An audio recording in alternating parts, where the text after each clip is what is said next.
अस्सलाम वालेकुम जी, welcome to my channel F decoration. आज की इस वीडियो में हम आपसे बात करेंगे आयज़ा खान के बारे में। बहुत ही viral latest news. Aiza Khan जो कि शक्ल से बहुत भोली भाली और सीधी सादी से नज़र आती हैं और कोई भी इनके बारे में नहीं जानता था, क्योंकि इन्होंने अपनी पर्सनल लाइफ को कभी भी अपने फैंस के साथ शेयर नहीं किया और ना ही कभी अपनी ससुराली फैमिली के मतलब कोई भी न्यूज़ या उनके मतलब कोई भी पर्सनल बात उन्होंने कभी भी मीडिया पर शेयर नहीं की थी। लेकिन अब उनके बारे में कैसी लेटेस्ट न्यूज़ वायरल हो रही है जिसे सुनकर हर कोई हैरान ही रह गया है।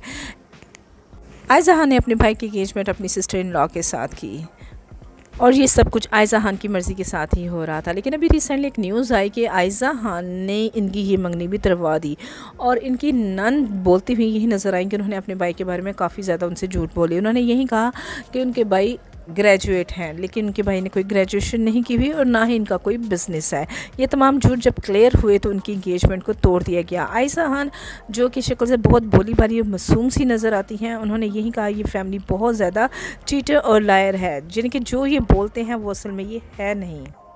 और आयज़ा खान का भाई ना तो वो ग्रेजुएट है और ना ही वो कोई बिज़नेस करता है। अरूबा तारी का ये भी कहना है कि कोई भी काम हमारे घर में आयज़ा खान की मर्ज़ी के बगैर नहीं हो सकता।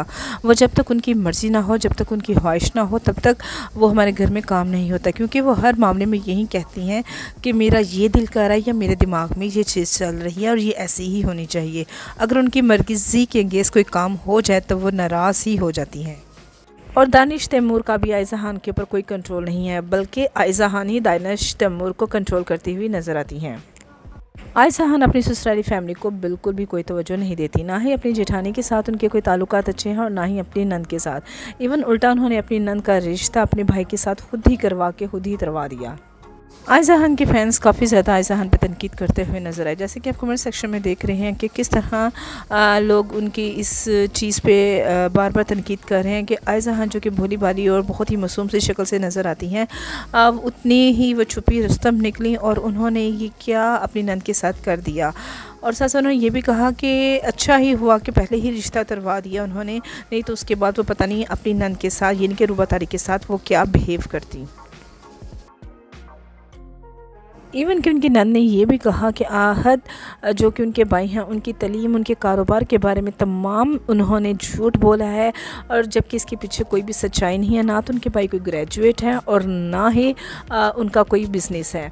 इवन कि उनकी नंद ने ये भी कहा कि उनके घर में कोई भी काम करने वाला भी अगर कोई आता है तो वो भी शिया उनके घर में कोई भी काम नहीं करता। आयज़ा खान की नंद का ये भी कहना है कि आयज़ा खान ने उनकी ज़िंदगी के साथ बहुत बड़ा एक मजाक किया है। पहले उनकी इंगेजमेंट बहुत ही धूमधाम से उन्होंने करवाई, वो भी हर चीज़ उनकी मर्ज़ी के मुताबिक ही हुई। आहद ने कौन सा ड्रेस पहनना है, उनकी नंद ने कौन सा ड्रेस पहनना है, ये सब कुछ आयज़ा खान की मर्ज़ी के साथ ही चल रहा था। अरूबा तारिक का ये भी कहना है कि आयज़ा खान बहुत ही ज़्यादा खुद परस्त और अनापरस्त औरत है। अरूबा तारिक का ये भी कहना है कि आयज़ा खान का घर में जितने भी सर्वेंट्स हैं उनके साथ बहुत ज़्यादा मिसबिहेव होता है। वो उनके साथ काफ़ी रूडली बात करती हैं, जिसकी वजह से वो सर्वेंट्स उनके से बहुत ज़्यादा डरते हुए नज़र आते हैं। और साथ साथ उनका ये भी कहना है कि हमारे घर में कोई भी शिया बरादरी से ताल्लुक़ रखने वाला नौकर काम नहीं कर सकता। ये था आयज़ा खान का असल चेहरा, जो कि इनकी सिस्टर इन लॉ ने मीडिया के सामने आयज़ा खान का असल चेहरा दिखाया कि हकीकी ज़िंदगी में वो क्या है। लेकिन हकीकत ये है कि अगर हम किसी एक्ट्रेस को लाइक करते हैं, किसी एक्ट्रेस को लाइक करते हैं तो उनके काम, उनके करैक्टर की वजह से, ना कि उनके पेरेंट्स, उनके हस्बैंड वाइफ की वजह से। अगर देखा जाए तो शोबिज़ इंडस्ट्री में हर दूसरा आदमी ही आपको बहुत ज़्यादा अकड़ू और घमंडी नज़र आएगा, और इसकी सबसे बड़ी वजह ही उनकी शोहरत और उनका पैसा है। मिलते हैं एक नई और लेटेस्ट और ब्रेकिंग न्यूज़ के साथ, तब तक अपनी दुआ में याद रखिएगा। अल्लाह हाफिज़।